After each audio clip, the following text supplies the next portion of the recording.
Within the lands between, the concept of knights are upheld by people that swear loyalty to a lord.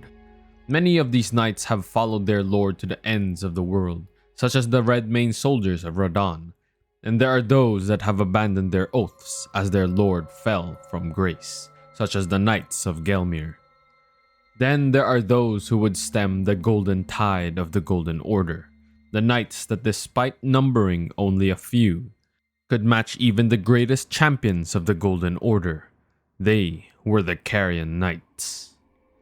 Hello everyone, today we're going to be talking about the Magic Knights of the Carian Royal family, and how interesting they are as an order, especially since they are very diverse in their selection process of getting knights, and their capabilities as well as knights, as it's very unique compared to any of the other knights in the game, maybe besides the Dragon Knights of Leyndell. So let's take a look at how it takes to become a knight of the Carian Royal family.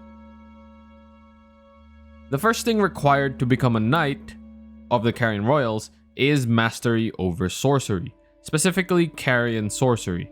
Now, as far as we know, one of the groups of people that study Carian sorcery are students in Raya Lucaria, who are in the Lazuli Conspectus. If you want to learn more about the Conspectuses, I already did a video about it, link is in the description. Now, it is unknown if the Carian Royals have their own process of training new knights, or if becoming a knight would automatically grant you the power to use the sorceries of the Carian Royals. However, it is more likely that new knights are drafted from already well-studied sorcerers who are allied with the Carian Knights. Once you are well versed with the sorceries of the Carian Royals, you must be able to hold your own as a true Knight of Caria, meaning you must be able to develop exceptional fighting skills on top of your mastery of their sorceries, and be able to mix and match both of them. This once again is reflected by those who study under the Lazuli Conspectus. They practice both sword and sorcery, and instead of staves, they carry wooden practice swords embedded with glintstone. I'm sure casting with a sword is far different from casting with a staff, and mastery of both swordsmanship and sorcery is required to become a Carian Royal Knight.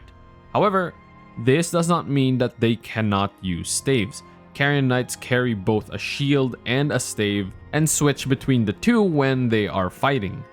Now, after the difficult task of mastering both sword and sorcery, an aspiring candidate must still prove themselves worthy of knightship. How though is something we aren't too sure, but we do know that Carian Knights were heroes of the highest honors, so they probably have to do something pretty amazing in order to become a knight. Unfortunately, like I said, not much is known about the deeds and achievements one must achieve in order to prove oneself before the moon. But the beauty of it is that anyone is capable of becoming a knight so long as they prove themselves worthy. This is reflected by the current knights that we meet and fight in the lands between, and we'll go through and talk about a few of them. Now, one of the first Carian Knights that we would fight is Moongrum, or how I like to call him, Parrygod.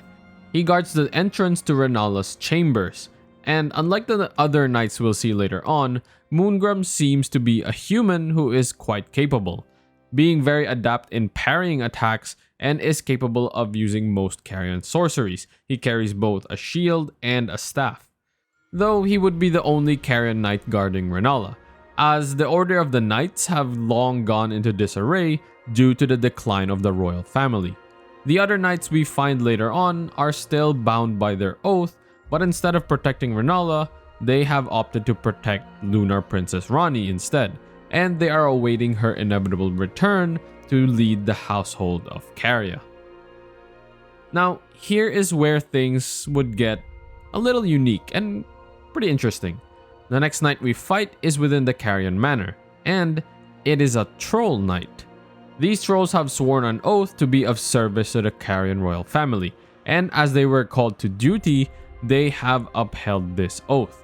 These trolls are also capable of casting Carian sorceries and are equipped with Carian Knight's equipment, though what can fit them? And unlike in the Golden Order, the Troll Knights are treated just like any other Carian Knight, one worthy of respect as a hero with the highest of honors. Unfortunately, once again, we don't get much of an answer as to how they came into the service of the Carian royal family, or how they became knights in the first place, but I do have a theory about that. These trolls may have been in service to the astrologers long before the rise of the Golden Order. Remember, the astrologers of old were neighbors to the giants, and trolls used to live alongside the giants, which means that maybe these trolls may have been allied with the astrologers and their oath and friendship carried all throughout the changing of the age, and thus they are still in the service of the Carian royal family, who are the descendants of the astrologers. There are still quite a few troll knights in the lands between, guarding various places. You'll find them guarding certain towers and such. But after the trolls, we meet another Carian knight, the Royal Knight Loretta. However, here we would find only a spell that safeguards the manor. Loretta herself already left for a journey, which we'll talk about in a bit. Now, there are rumors that Loretta herself is an Albinoric. And seeing how unique the Carian Knights are, I personally, and it's just my own belief, I want to believe that she is a powered up Albinoric. But of course, this may just be a rumor, so you can believe whatever you want. What's important here though is that Loretta is actually a bit of a special case, as she is one who actually renounced her oaths, and instead serves a new lord, in the form of Miquella the Unalloyed. This was due to her going on a quest to find a new home for the Albinorics. On her quest, she made it all the way to the Haligtree. There, she would believe that the Haligtree is a good place for the Albinorics to live. So, she would renounce her oath for the Carian royal family and instead become a Knight of the Haligtree. She would then be known as Loretta, Knight of the Haligtree. Even her glintstone weaponry would be replaced with amber, symbolizing her change of lord. However, she would still wield Carian sorcery as her weapon despite being under the service of a new lord.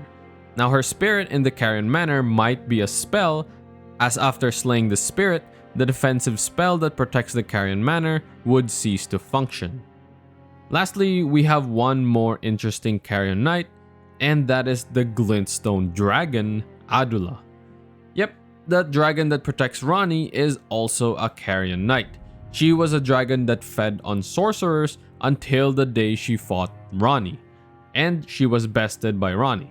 Instead of simply slaying the dragon instead swore an oath to become her knight. Now, due to the dragon devouring sorcerers, she would be infected with glintstone, and would allow her to wield glintstone as a power, be able to cast spells, use glintstone breath attacks, and stuff like that.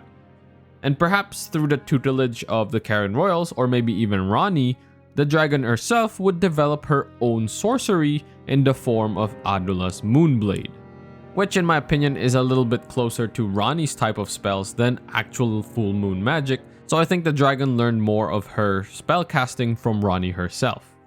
It could be said that Blaidd and Iji are also probably Carian knights, in a way.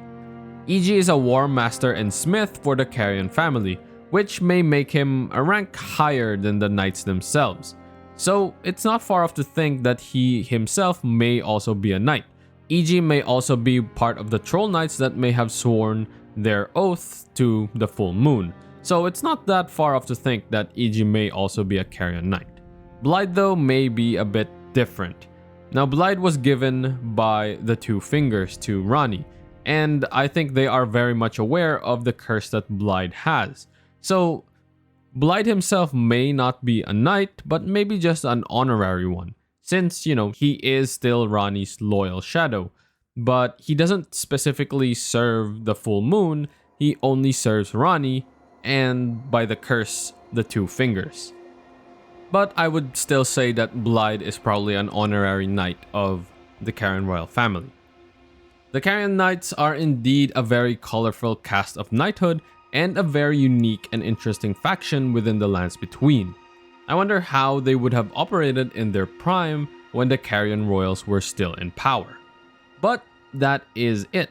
What do you guys think about the Carian Knights? Do you love them or hate them? Do you think Blide is a Carian Knight, or would the curse prevent him from being anointed as a knight? Let me know what you guys think in the comments down below. And if you like this type of content, please don't forget to like the video. And if you haven't yet, please do consider subscribing. And as always, thank you for watching.